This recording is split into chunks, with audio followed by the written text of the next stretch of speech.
Bonjour à toutes et à tous. Je m'appelle Sylvain Tristan, pour ceux qui ne me connaissent pas. Je suis auteur jeunesse. Je vais vous parler de mon parcours atypique dans l'édition. Je vais vous raconter une ou deux petites anecdotes pour pas que ça soit trop ennuyeux. Et puis après, je vais vous parler de ma façon de travailler. Et plus particulièrement, je vais vous parler de ma façon de construire les personnages et de les faire avancer dans l'histoire surtout. Voilà. Donc je vais commencer d'abord par présenter un petit peu mon parcours et mes romans. Donc moi je suis un jeune auteur, donc pas dans l'âge, mais parce que je suis publié seulement depuis 2019. J'ai un parcours atypique, j'ai un autre métier. Euh, je n'ai pas fait d'études littéraires. Je suis autodidacte. Par contre, j'aime beaucoup lire sur les auteurs que j'aime, la façon d'écrire les histoires. Voilà, ça me passionne. Et donc, je suis publié depuis 2019. Depuis 2019, j'ai 4 romans.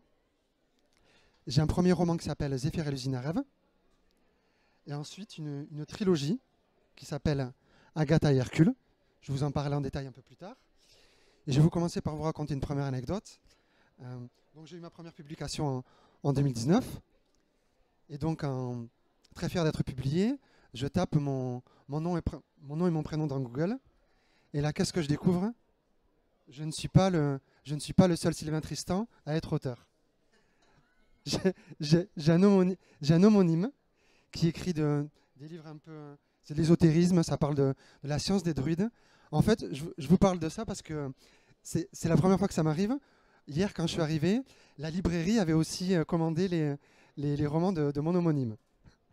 Voilà, donc je me suis fixé comme objectif de ce week-end essayer de vendre un des romans de mon homonyme. Donc si vous aimez les livres sur l'ésotérisme, je peux vous le dédicacer même si ce n'est pas de moi. Voilà. Et autre anecdote, ça peut arriver aussi par exemple sur des événements pour m'annoncer, euh, on a pris la photo de mon homonyme. Donc je leur ai dit, ben non mais désolé, c'est pas moi. Et mon homonyme est prof d'anglais. Et ça m'est arrivé quand j'arrive par exemple dans des écoles pour des interventions. On me dit, ah, vous êtes prof d'anglais? Non, pas du tout. Donc voilà, voilà, donc c'était pour la petite histoire marrante. Pardon? Ouais, voilà, je vais devoir faire ça. Non, mais parce qu'en plus, surtout, on est référencé partout, sur tous les, sur tous les sites internet. Partout, on à chaque fois, nos livres sont ensemble. Donc, comme c'est des grosses machines, on a beau envoyer des mails.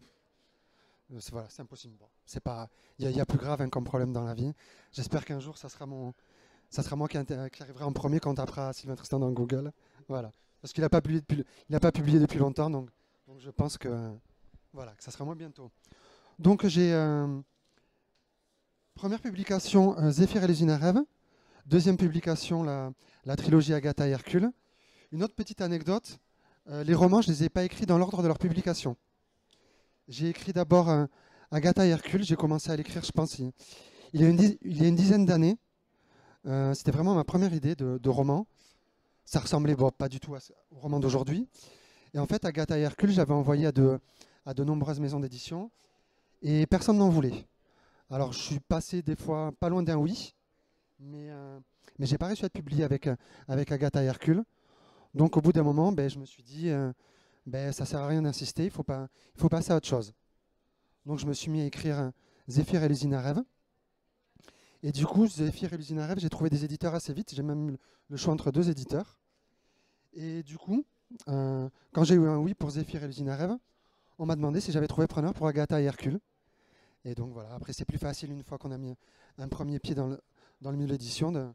Donc c'est comme ça qu'Agatha et Hercule a pu être publié ensuite.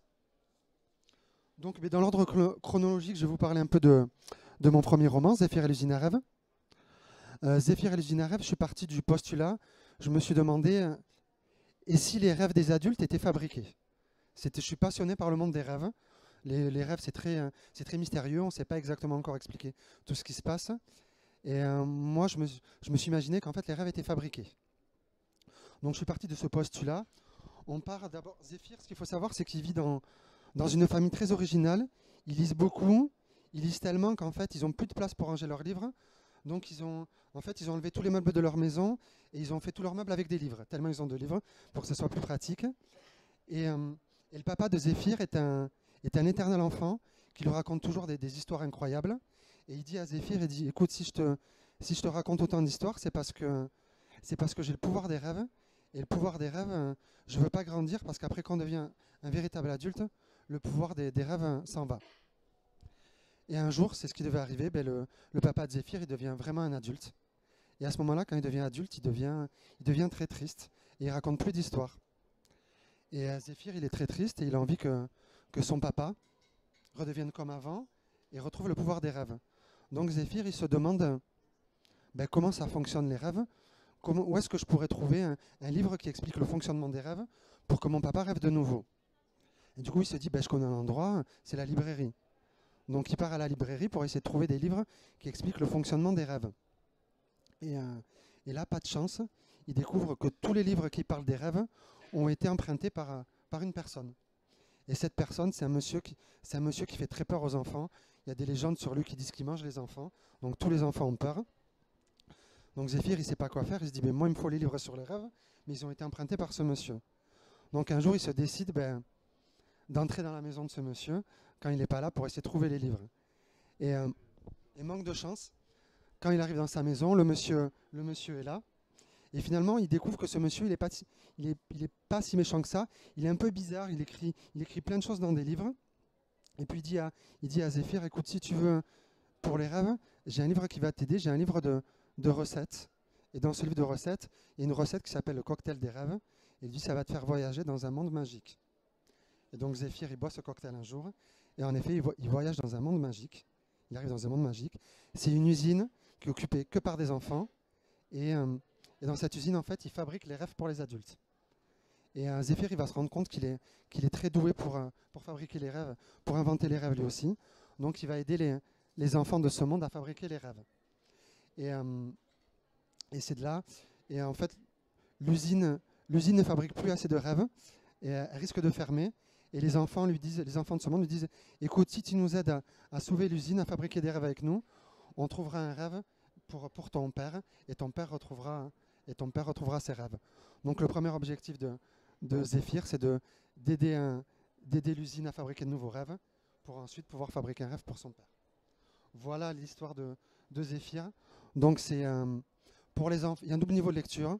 Pour les enfants, c'est un roman qui parle d'une grande aventure, très liée à l'imaginaire, où on fabrique les rêves, où il y a une grande part où je mets en avant le pouvoir de l'imaginaire, et que c'est important de développer son imaginaire. Et il y a un double niveau de lecture pour les enfants un peu plus âgés, ou pour les adultes. Donc le papa de Zéphyr, en fait, il fait une dépression. Je pose pas les mots dessus. Voilà, donc je faisais des interventions sur des classes de 6e. Donc certains enfants le voyaient, ce problème, d'autres non. Et après, le vieux monsieur qui l'aide, qui est un peu fou, il écrit tout ce qu'on lui répète en fait sur des livres. Et on comprend en fait qu'après, ce monsieur, il a la maladie d'Alzheimer en fait, qu'il oublie tout. Donc c'est pour ça qu'il note toute sa vie dans des livres pour ne pas oublier sa vie. Donc voilà, ça c'est des petites choses que les enfants ne voient pas forcément, mais certains peuvent le voir. Et après, il y a la trilogie qui s'appelle Agatha et Hercule. Donc ça, c'est plus léger. Je suis parti du postulat, un postulat qui a été plusieurs fois exploité dans les livres et au cinéma, qui est « Et si les adultes disparaissaient ?» Donc Agatha et Hercule se réveillent dans un monde où en fait tous les parents sont partis. Tous les enfants ont retrouvé une lettre de leurs parents qui leur disait « On en a marre de toutes vos bêtises, de vos chambres pas rangées, on a décidé de partir et on reviendra quand on en aura envie. » Et du coup, la société des enfants se réorganise. Il y a un adolescent qui prend les choses en main, mais qui est un peu étrange. Il dit aux enfants en fait, de reprendre les métiers de leurs parents pour que la société continue de tourner. Agatha et Hercule, ils deviennent policiers comme leurs parents. Et un jour, ils vont découvrir certaines choses. Et ils vont se dire en fait que peut-être que les parents ne sont pas partis de leur plein gré, peut-être qu'ils ont disparu. Ils vont trouver plusieurs indices. Et donc, du coup, ils vont se mettre à enquêter sur la disparition des adultes. Donc voilà, c'est drôle, c'est très léger, c'est pas quelque chose de grave. Et notamment, après, il y a un gros côté même science-fiction, puisqu'après, il va y avoir du voyage dans le temps.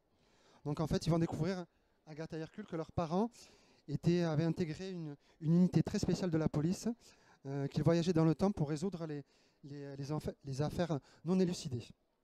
Et donc, Agatha et Hercule, ils vont devoir voyager dans le temps pour retrouver tous les adultes. Voilà.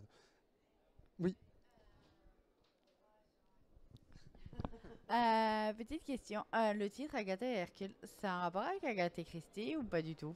C'est un rapport avec. Alors, je suis pas un grand lecteur d'Agatha Christie. J'ai lu les 10 petits nègres, enfin, qu'on n'appelle plus les 10 petits nègres d'ailleurs maintenant. Ils étaient 10. Et bon, c'est une enquête. Donc, oui, Agatha par rapport à Agatha Christie et Hercule pour Hercule Poirot.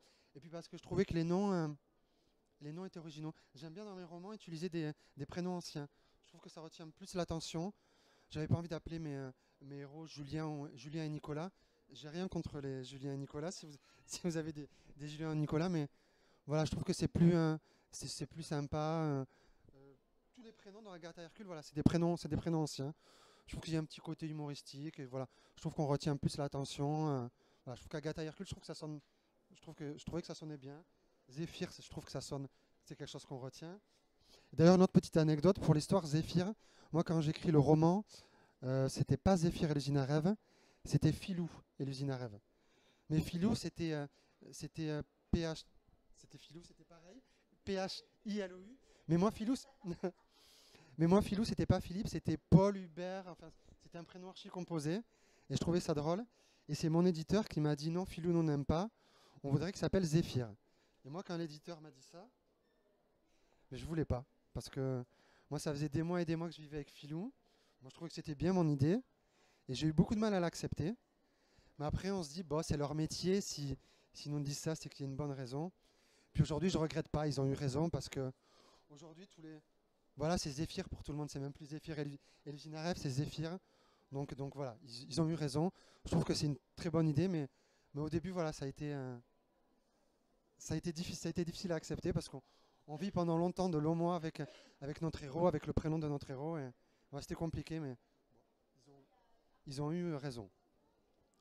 Est-ce que vous avez des questions par rapport à ça, par rapport au parcours éditorial, par rapport au roman?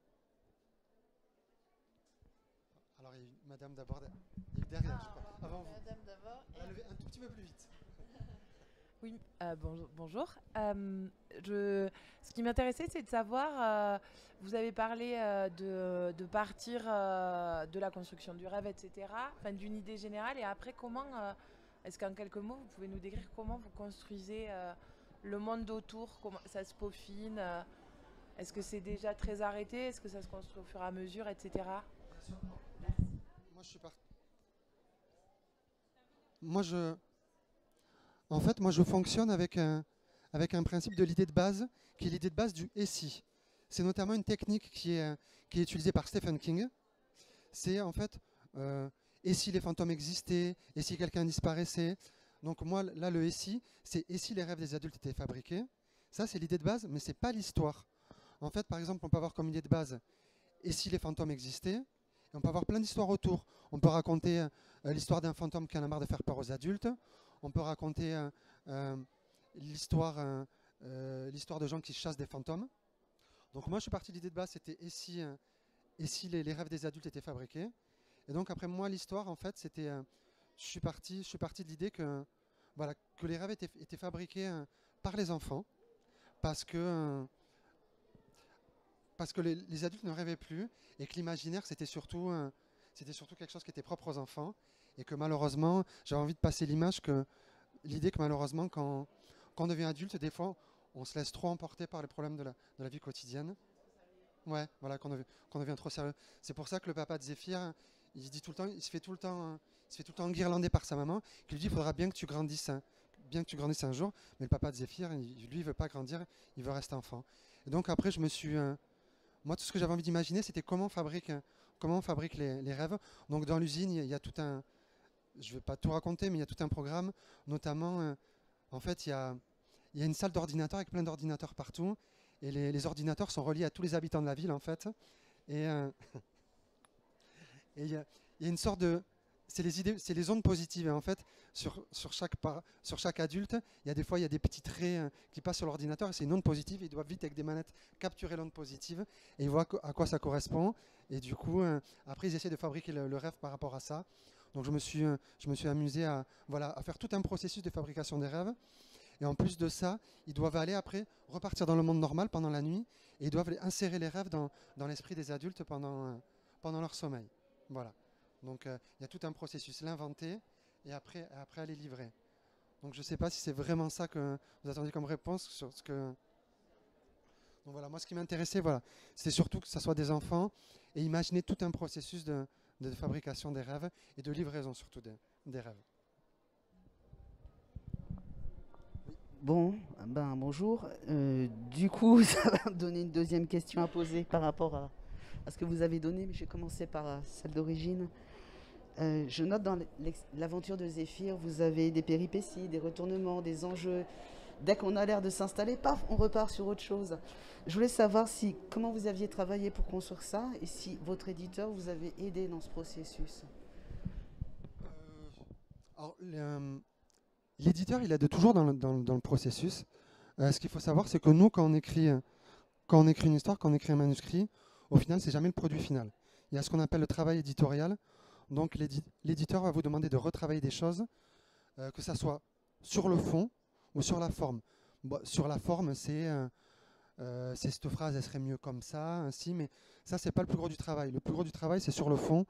L'éditeur, il va par exemple nous demander de développer certains passages, ou au contraire d'en raccourcir certains, de mettre certains personnages en avant qui avaient plutôt un rôle secondaire. Voilà, l'éditeur, c'est plutôt le travail éditorial, c'est plutôt sur le fond que sur la forme. Sur la forme, ça va assez vite.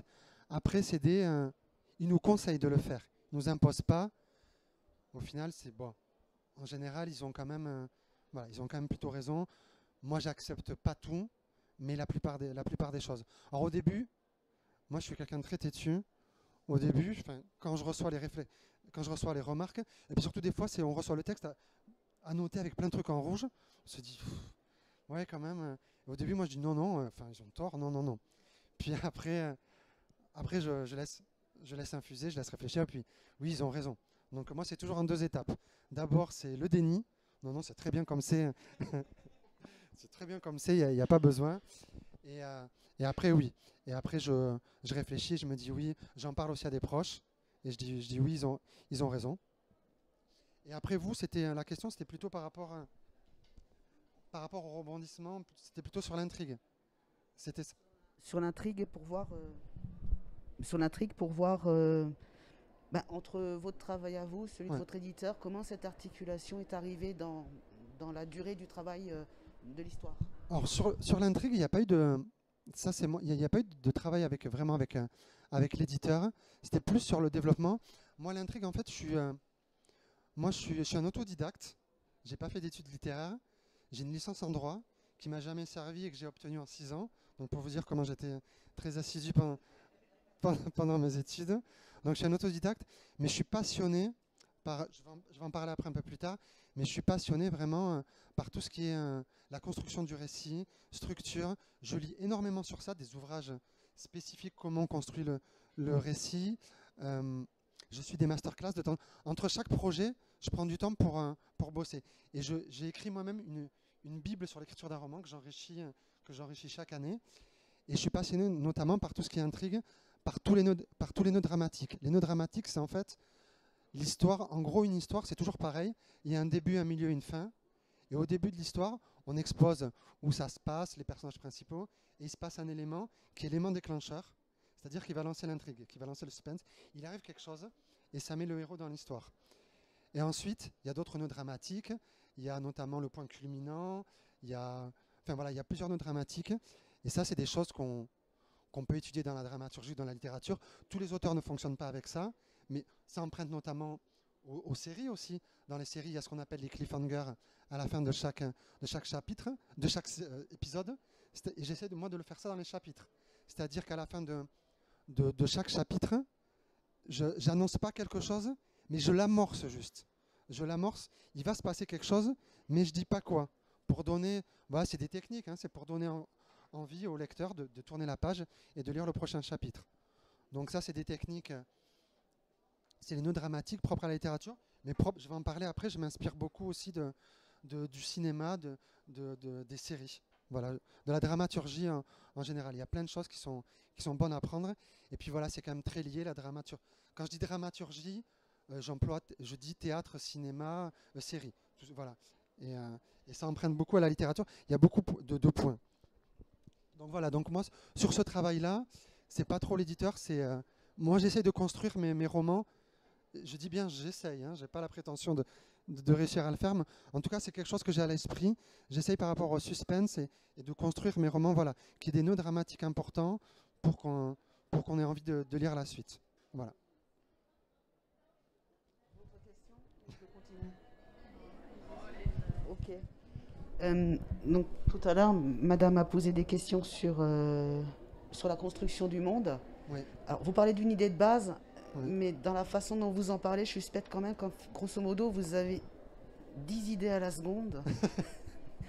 Et la question que je me pose, du coup, c'est comment vous faites pour choisir celles qui serviront vos histoires? C'est une très bonne question qu'on m'a jamais posée. En fait, je réfléchis à beaucoup de « et si » que je note sur des carnets, que je note sur mon téléphone. Mais en fait, une fois que j'ai mon « et si », j'ai tout de suite l'histoire que je vais raconter. En fait, j'hésite pas entre plusieurs histoires. Quand je fais des interventions dans des écoles, quand je leur parle de ça, je prends le même exemple que je vous ai fait, madame. À chaque fois, je dis « et si les fantômes existaient ?» où je dis on peut faire plein d'histoires.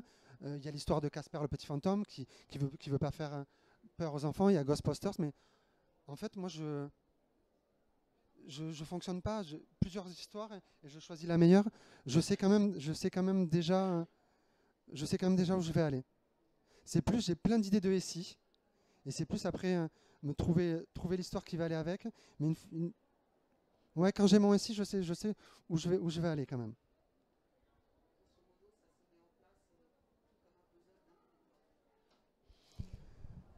Ouais, ça se met comme un puzzle. Après, c'est des grandes idées. Après, moi, je suis quelqu'un... en gros, il faut savoir, chez les auteurs, il y a deux écoles. Il y a les auteurs ils ont une idée, ils se mettent direct sur l'ordinateur et ils avancent. Et il y a les auteurs qui font un gros travail, qui font un travail préparatoire avant. Moi, je fais partie de cette école-là. Même si mes livres, c'est de l'imaginaire, que ça part un peu dans tous les sens. Moi, je dis toujours, en fait, c'est un bordel organisé. Moi, j'ai besoin d'abord de décrire les personnages, de mettre mon récit, de décrire l'histoire. Je fais un plan détaillé. Je sais combien de chapitres je vais écrire. Dans chaque chapitre, je fais 2 ou 3 scènes. Moi, avant vraiment d'écrire, voilà, j'ai quelque chose de très détaillé.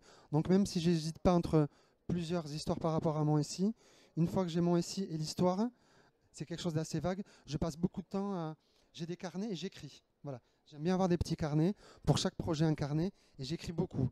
Alors d'abord, c'est très général. J'essaie de décrire l'idée, l'histoire. Et puis petit à petit, ça s'affine. Et après, je recommence. Donc là, j'affine plus, je fais mon plan. Je crée les personnages aussi. Et c'est vraiment une fois que j'ai fait tout ce travail préparatoire que là, je commence à écrire. Oui. C'est une façon un peu de scénariser, avec comme, ce que j'entends, c'est une forme de scénario ou même grand 1, grand A, enfin un peu de cette façon-là, et ensuite qui s'étoffe au fur et à mesure, qui sédimente et qui s'étoffe. Et, Voilà. exactement. Je m'inspire beaucoup les scénarios, c'est en 3 actes en général. Je m'inspire beaucoup. Alors, les scénarios en général sont en 3 actes. Ça a été, bon après je pourrais vous en parler des heures malheureusement. Ça a été théorisé par un scénariste américain dans les années 70 qui s'appelle Sitfield.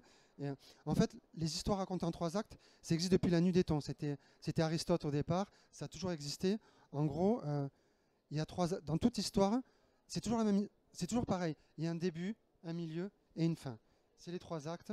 Le premier acte, c'est où, quoi, quand, qui, quand, c'est-à-dire les personnages, l'époque. Voilà, c'est ce qu'on appelle, moi j'appelle ça l'exposition, la scène d'exposition. Et à la fin de cette scène d'exposition, il se passe ce qu'on appelle l'élément déclencheur, c'est-à-dire il arrive quelque chose au héros qui va le mettre en action. Ensuite, il y a la deuxième partie qu'on peut appeler l'action. Donc là où le héros va essayer d'atteindre ses objectifs. Et il y a la troisième partie qui s'appelle le dénouement, où toutes les intrigues vont être terminées. Et je raisonne exactement comme ça. Avant de construire, je construis d'abord mon premier acte, mon deuxième acte, mon troisième acte. Et une fois que j'ai mes 3 actes, là je fais mon plan. C'est très précis. En général, j'ai de 2 à 4 chapitres. J'ai de 10 à 12 chapitres dans le deuxième acte.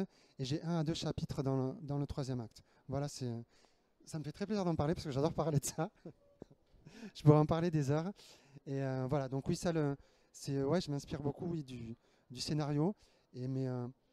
Quand on étudie quand on étudie les romans, alors les auteurs le font, certains inconsciemment. Il y a beaucoup d'auteurs qui, c'est pas une recette miracle ce que je fais. Moi, ce que je dis, c'est pas la vérité, c'est ma vérité à moi et c'est ce qui me convient pour travailler. C'est pas du tout la vérité. Mais quand on étudie quand même toutes les œuvres, même si les auteurs le font pas consciemment, on retrouve quand même, il y a toujours un début. Il y a toujours un début, un milieu, une fin. Il y a toujours ça dans les histoires. Après, ça dépend. Sitfield, le scénariste américain, lui, c'était poussé à l'extrême.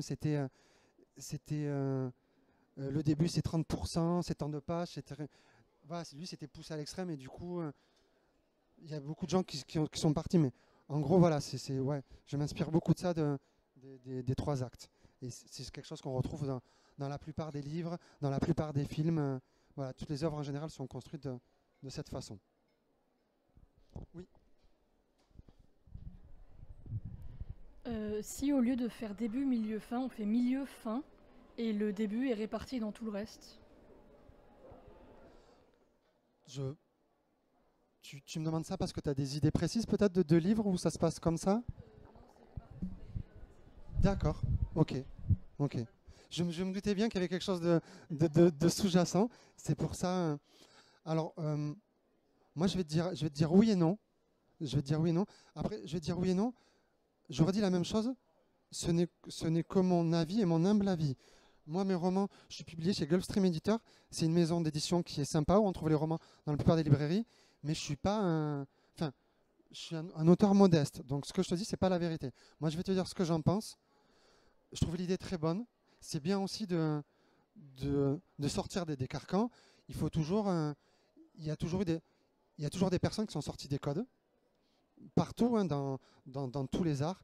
Je trouve que c'est très intéressant. Après, je pense que c'est un petit peu risqué. Est-ce que tu vas pas perdre, tu vois, en mettant un peu partout, est-ce que tu vas pas perdre le lecteur? Je sais pas moi, c'est les questions que je me poserai. D'un côté, je trouve que c'est une excellente idée. De l'autre, je me dis, faut que ça soit précis. Parce que tu vois, le lecteur, il aime bien savoir quand même l'univers. Tu vois, où est-ce que ça se passe. Alors, je trouve que c'est une très bonne idée. Après, voilà, il faut que tu restes, il faut que ça soit précis. Il faut que ton auteur soit, il faut que ton public soit, il faut que le public sache où on va quand même. Garde le micro parce que je pense qu'on. C'est plus en fait c'est plus on a le début. En fait on présente quand même les personnages. Ouais. Mais c'est pas mais si on les présente explicitement comme ça, si on les découvre au fur et à mesure et on découvre plus ce qu'ils sont et qu'est-ce qu'ils font là. Qu'est-ce qu'ils font là dans l'histoire. D'accord, ok. Bon, on voit au moins. Oui, c'est très bien. De toute façon, moi je suis partisan pour que la première partie, pour que ça démarre assez vite.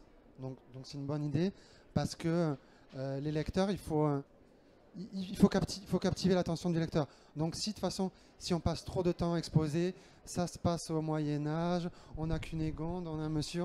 Je veux dire, si on perd trop de temps en description, en explication, si on multiplie les personnages, là je suis d'accord avec toi, on va perdre le public. Voilà, puisqu'il faut savoir aussi, il y a une question, il y a une multitude de livres, voilà, il y a une offre qui est énorme. Moi, je suis partisan de vite quand même rentrer dans l'histoire. Moi, d'ailleurs, je fais même si tu veux, même avant de présenter les personnages, moi, j'essaye toujours de faire un prologue, mais court, de 3-4 lignes, tu vois, avant de présenter l'histoire. Par exemple, dans Zéphyr et les usines à rêve,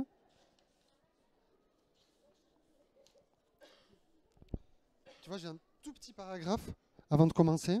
Je te le lis, tu vois, c'est Connaissez-vous la recette magique pour fabriquer les rêves? C'est très simple, du gâteau même. Installez-vous confortablement, je vais tout vous raconter. Mais chut, c'est un secret. Ne le répétez à personne et surtout pas aux adultes. Tu vois, je dis pas que c'est bien fait, hein, mais tu vois, j'essaie de parler, tu vois, de suite des rêves, qui est quelque chose de secret, tu vois, pour captiver. Il y a juste 4-5 lignes, et après je fais un... T'as un très bon exemple, je vais en parler après.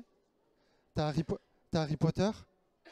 Harry Potter, tout le premier chapitre, on démarre pas en fait, c'est pas, on démarre pas quand quand Harry est chez son oncle et sa tante, où il dort dans l'escalier. C'est pas le premier chapitre, c'est vraiment, on est tout de suite dans la magie. C'est quand ils vont mettre Harry, quand ils vont le déposer devant son oncle et sa tante.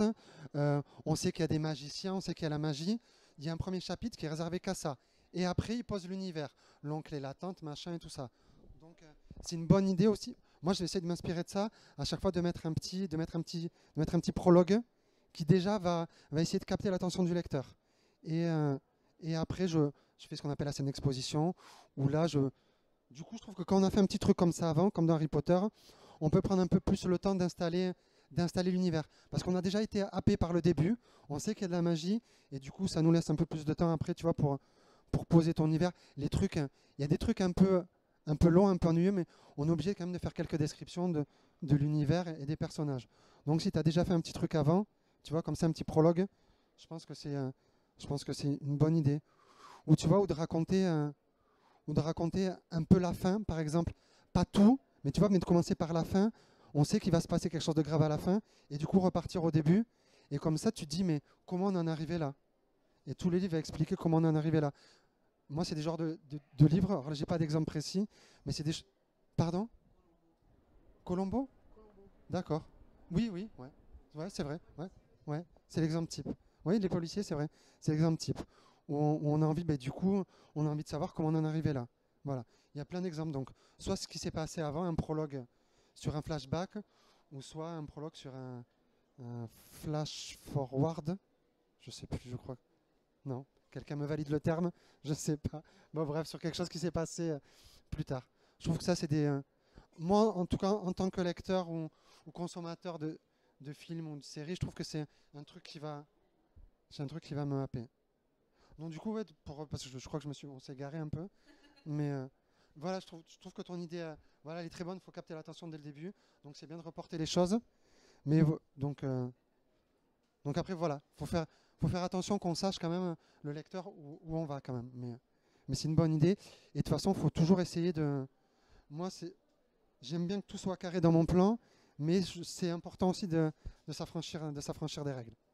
Voilà, c'est un équilibre, à trouver. 10 minutes? Je peux pas déborder un peu plus? Bon, on va arrêter les questions, mais je vais vous faire travailler, vous inquiétez pas. Moi, du coup, toujours, ça va suivre tout ce dont on a parlé ensemble. Je vais vous parler de ma façon de construire les personnages et de les mettre avant dans l'histoire, et de les mettre en action dans l'histoire. Je passe beaucoup de temps aussi avant de rédiger à faire ce travail-là. Donc moi d'abord je fais une fiche personnage. Tout d'abord, est-ce que vous avez des idées de ce qu'on peut mettre dans une fiche personnage? Quand tu construis tes personnages, qu'est-ce que tu fais? Alors, vu que je suis sur de l'heroic fantasy, c'est Ouais. nom, prénom, généralement âge, Ouais, peut-être l'espèce, la description physique, exactement. son appartenance, Ouais, ouais. géographique ou politique, Ouais. etc. Ouais, c'est vraiment ce qu'on appelle une Et alors fiche après, surtout, en personnage. fait, le problème, c'est que je fais pas de fiche personnage. Je retiens tout de tête, donc Ah. oui, c'est pas une bonne idée. Alors, C'est pas une bonne idée. Tu sais quoi? Pour mes premiers romans, j'en ai pas fait. C'était plus dans la tête. Maintenant, tu vois, pour être plus précis, tu vois, je me force à le faire. Et puis en fait, j'aime bien faire ce travail-là, moi. Ça m'amuse. Donc moi, tu vois, je fais comme toi, tu vois, fiche personnage, appartenance, nom, sexe, âge, voilà. Et après, Donc on est plus sur le côté physique. Après, non, après est-ce que là on est sur le côté physique, est-ce que vous avez une idée d'autres choses qu'on peut mettre dans une fiche personnage? Alors, je m'organise. C'est juste un truc, voilà, moi, je m'organise en faisant une frise en fait. Je fais une frise des événements et comme ça, je mets quelques flèches de qu'est-ce qui se passe entre D'accord. pour le C'est bon. personnage. Là, après, là, je parlais plus on est parti sur le côté physique. Qu'est-ce qu'il y a d'autre comme côté qu'on peut mettre dans une fiche personnage? Ouais. La description physique, les yeux bleus, les cheveux longs, les cheveux Ouais. courts, la taille, si elle est petite, grande. Est-ce que c'est le plus important, la description physique, quand vous lisez? Ça dépend des livres. Ouais. Moi- Non, mais c'est une question, voilà, chacun. Je pensais plutôt au côté psychologique, Ouais. avec son caractère, les enjeux pour lui, Ouais. et éventuellement comment ça peut évoluer dans l'histoire.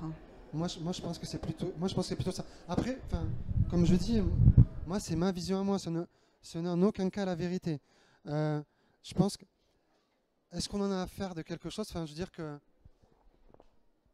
Je pense que on va parler visuel, on va parler des héros de cinéma. Est-ce que ça aurait changé quelque chose que Harry Potter ait pas de lunettes et qu'il soit coiffé à la brosse? Est-ce que ça aurait changé quelque chose? On n'aurait pas pu casser ses lunettes. Mais est-ce que ça nous aurait empêché de nous attacher à lui? Moi, je pense pas que le critère physique. Il y a quelque chose de bien pour le physique, mais je pense pas que ce soit le plus important. Je pense que le plus important, c'est le côté psychologique, c'est comment il agit face à des problèmes, face aux difficultés. Est-ce qu'il va être courageux? Est-ce qu'il va avoir la trouille? Je pense que c'est plus de ça. Et même les mauvais côtés d'un personnage. Moi, ce que j'aime, c'est les anti-héros. On s'attache aux gens parce qu'ils ont des défauts. On s'attache pas aux gens. Enfin, je veux dire, si le héros, il est fort, costaud, il est bleu, il a les yeux bleus, il est musclé, il est droit, il est intelligent. Enfin, je veux dire, moi, ça m'intéresse pas, quoi. Ça m'intéresse pas. On s'attache, je pense, aux failles. Je pense que c'est ce qui fait qu'on s'attache à des personnages. Et pour revenir au physique, le physique, c'est quand même intéressant. Mais le physique, je pense qu'il faut aller. Je me suis noté. C'est pour le physique, je pense qu'il faut aller dans le. Où c'est que je me suis mis? Il faut aller dans le spécifique. Il faut sortir de l'original et aller du général, aller dans le spécifique. Moi, j'aime bien, par exemple, je suis très curieux. Quand je vais au restaurant, je ne sais pas si vous le faites, j'aime bien écouter les gens aux tables à côté de moi. Et j'aime bien observer. Moi, je ne vais pas les regarder pendant qu'ils mangent, bien évidemment. Mais pas qu'au restaurant, j'aime bien.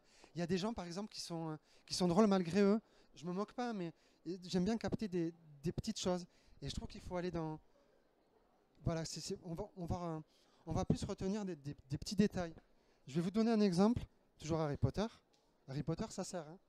Et, au début, J.K. Rowling, elle décrit l'oncle et la tante. Je vais vous lire ce petit paragraphe et vous allez me dire ce que vous retenez, vous, de la description physique.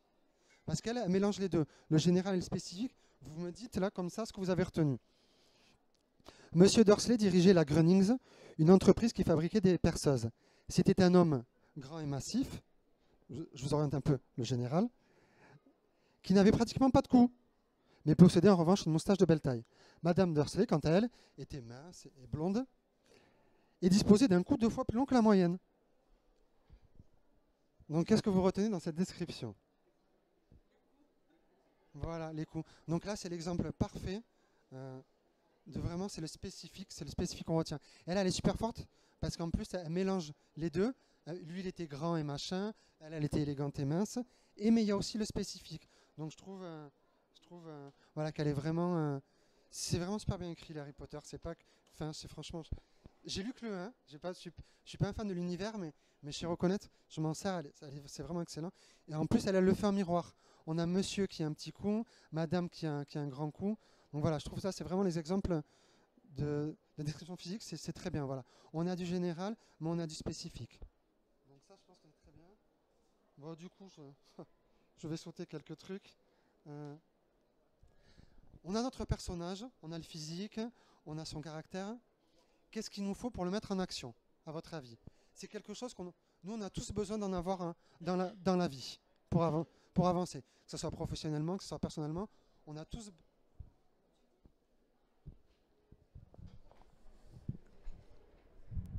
Un objectif. Exactement, bravo.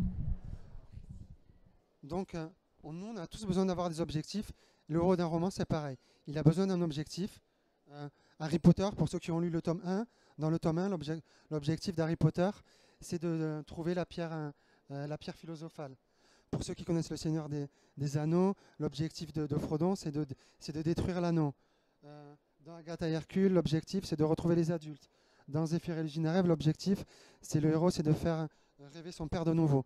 Donc, c'est super important, une fois qu'on a notre personnage, dans tous les livres, dans tous les... on peut essayer de trouver un... Bon, on va pas voir le temps, mais on aurait pu essayer ensemble de prendre au hasard un livre ou un film. Voilà. Donc le héros, il a besoin, pour avancer dans l'histoire, il a besoin d'un objectif. Bon, je vais vous énoncer un peu. Voilà, l'objectif, il faut qu'il soit énoncé dès le début. C'est pareil, le public a besoin de savoir l'objectif du héros dès le début, du protagoniste dès le début pour être embarqué. Et qu'est-ce que je mets d'autre? L'objectif doit être précis et concret. Et l'objectif, j'ai mis plusieurs choses. Donc ouais, il doit être énoncé depuis le début. L'objectif, il doit être motivé. Donc le protagoniste doit faire partager son envie au lecteur d'atteindre son objectif. L'objectif, il doit être difficile à atteindre, mais pas impossible.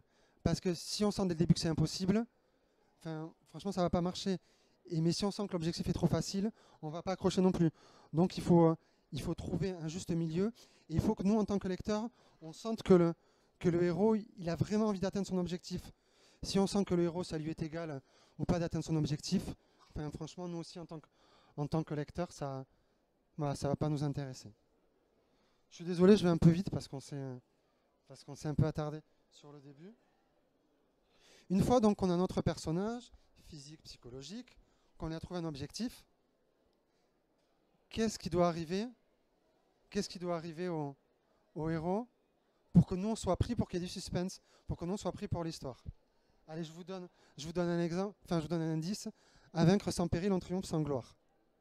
Donc une fois qu'il a son objectif, qu'est-ce qui se passe? Il faut qu'il y ait des obstacles, mais pareil, pas des trucs insurmontables. Exactement. Une fois que le protagoniste a son objectif, il faut qu'il y ait des obstacles. S'il n'y a pas d'obstacles, les obstacles, ça va servir en suspense. Il y a deux types d'obstacles. Bon, je vais un peu vite. Il y a les obstacles internes et les obstacles externes. Les obstacles externes, ça va être le méchant, ça va être le temps, c'est-à-dire il y a un contre-la-montre qui se met en place. Je sais pas moi, le protagoniste doit vite trouver quelqu'un avant qu'une bombe explose, ou je sais pas. Il y a la nature, s'il y a une éruption volcanique. Voilà, tout ça, c'est les obstacles externes. Et après, il y a les obstacles internes, c'est-à-dire tout ce qui se passe en nous.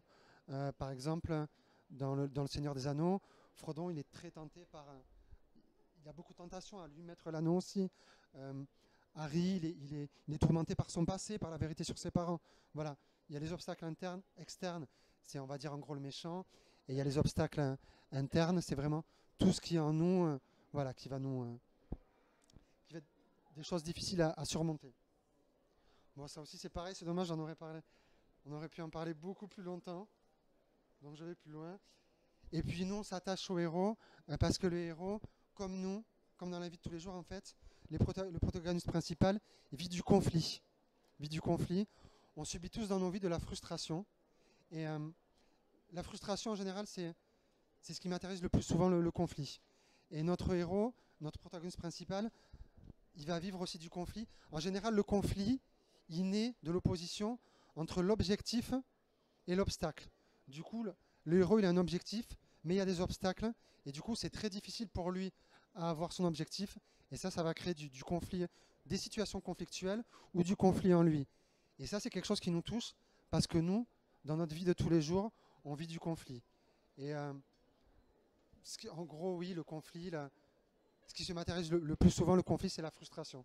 C'est-à-dire, on a envie de réaliser des choses, on a envie de faire des choses, et il y a des obstacles, comme nous dans la vie, on n'arrive pas toujours, et c'est là où le héros va devoir, où le protagoniste principal va devoir se surpasser pour devoir surpasser son conflit, pour arriver à atteindre son but et atteindre son objectif. Donc voilà, j'ai filé un peu vite pour parler de tout ça. parce que j'adore parler de tout ça. Comme on en a parlé, voilà, moi c'est des choses qui me passionnent. Je construis mes romans avec des choses très précises. Et voilà. Et puis j'adore parler de tout ça. Donc je sais pas si vous avez... Hmm. Ah ben oui, carrément, vous pouvez venir me voir. Je sais pas si vous avez une ou deux petites questions, vite fait. Allez, on prend 2 minutes. Quelqu'un... Comme je suis passé un peu vite sur la fin. Éventuellement dans les ouvrages qui expliquent la construction des récits, donc je reviens un peu au début. Il y en a un que vous avez préféré plus que tous les autres? J'avais amené des choses en plus pour vous montrer. J'ai oublié. Alors, là, c'est pas vraiment sur la construction. Ça, c'est vraiment écriture, mémoire d'un métier. Là, c'est des choses plus précises. C'est un peu la biographie de Stephen King, où il parle vraiment de sa façon d'écrire. Donc là, oui, c'est quand même des choses plus précises. Lui, c'est comment il fonctionne les paragraphes, les chapitres. C'est quelque chose de... Mais voilà, ça, c'est vraiment une mine d'or. Voilà, Stephen King. Et pour la construction, moi, je m'inspire beaucoup de la dramaturgie. Tout ce que j'ai parlé, alors, mais c'est un pavé, mais c'est vraiment génial. C'est la dramaturgie. Et c'est un pavé. Et il y a beaucoup de parallèles justement avec la littérature. C'est un pavé, mais c'est passionnant. C'est passionnant. Donc là, il parle des actes, il parle tout ce dont j'ai parlé, les objectifs, les obstacles. Moi, s'il y a un livre à lire, c'est pas ciblé littérature, mais au final, il y a quand même beaucoup de liens avec la... Moi, c'est comme ça que j'aime fonctionner, en tout cas. Ce livre, moi, c'est une mine d'or. Il est passionnant. Alors, je vous dis, hein, j'ai pas tout lu. Il y a des choses qui ne me concernent pas et que je passe. Mais sur la construction des personnages, du plan, qui me parlait pour justement le début, la fin, tout ça. Là, tu trouveras plein de choses. Il n'est pas facile d'accès, mais on lit pas tout. Mais sur les points précis qui pourront t'intéresser, voilà, moi, ce livre, c'est une mine d'or. Voilà, moi, je l'adore. J'avais amené celui-là. Et après, tout ce qui est suspense, moi, j'ai suivi la masterclass de Bernard Werber. Je trouve qu'il est très fort. Il y a plein de choses. On pourra en parler après si vous venez me voir pour le suspense. Il y a du coup un truc que j'ai reconnu. Et on arrête là, malheureusement. Mais en tout cas, je vous remercie beaucoup de m'avoir écouté et d'avoir posé des questions. C'était un plaisir. Et vous pouvez donc continuer à venir me voir hein, sur le stand. Je peux vous dédicacer mes romans, n'hésitez pas. Ils sont géniaux. Et puis on pourra continuer à parler si vous en avez envie avec grand plaisir. Je suis là encore pour un moment. Je repars que ce soir dans ma Gironde à Bordeaux. Ben, merci.